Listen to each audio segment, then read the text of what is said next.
അടിപൊളി മീൻകറി നമുക്ക് തയ്യാറാക്കിയാലോ. അസ്സലാമു അലൈക്കും.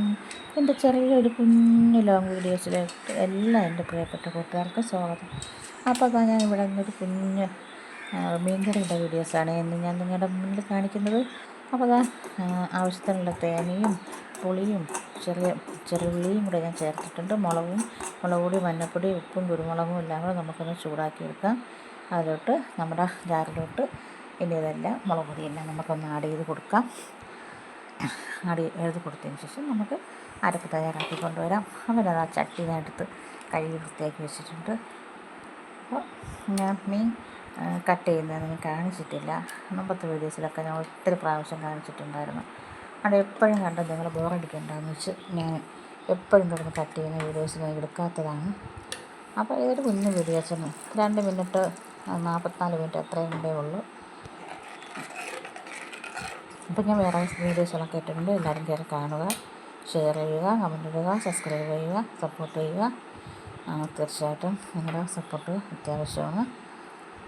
മുമ്പത്തെ വീഡിയോസ് എല്ലാവരും കയറി കാണുക.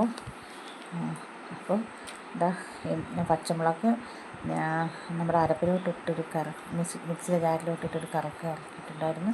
അപ്പോൾ ഒരു തക്കാളിയും കൂടെ ഞാൻ ചേർക്കുന്നുണ്ട്. ഇനി നമ്മുടെ മീൻ കഷ്ണങ്ങളാക്കി എടുത്ത് വെച്ചിട്ടുണ്ട്.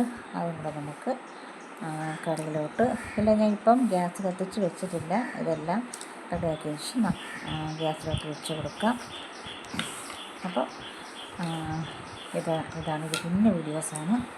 അപ്പോൾ 2 മൺകട മീൻ കുറച്ച് ദിവസമായിരുന്നു കിട്ടിയിട്ട്.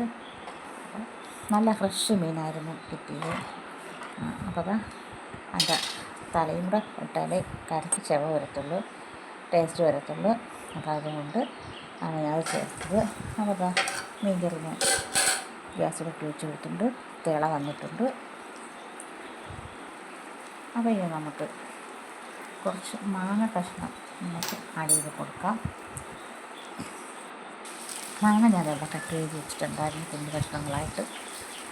അതുകൊണ്ട് ഞാൻ പുളി കുറച്ച് മാത്രമേ എടുത്തിട്ടുള്ളായിരുന്നു. ഇത് നമ്മുടെ എൻ്റെ വീട്ടുപറമ്പിലെ മാങ്ങയിൽ നിന്ന് കറിവേപ്പില ഇട്ടില്ലായിരുന്നു. കറിവേപ്പില ലാസ്റ്റ് ഇടുന്നത് എന്തെന്ന് വെച്ചാൽ ആദ്യം ഇട്ടാൽ അതിൻ്റെ മണം പോവും. കറിയിൽ ലാസ്റ്റ് ആകുമ്പോഴത്തേക്കും നല്ല മണത്തിൽ കറി നല്ല മണമായിരിക്കും. അതുകൊണ്ടാണ് ലാസ്റ്റ് ആക്കിയത്. അപ്പോൾ ഇന്നത്തെ വീഡിയോസ് ഇത്രയേ ഉള്ളൂ. നാളത്തെ വീഡിയോ തന്നെ. അസ്സലാമു അലൈക്കും.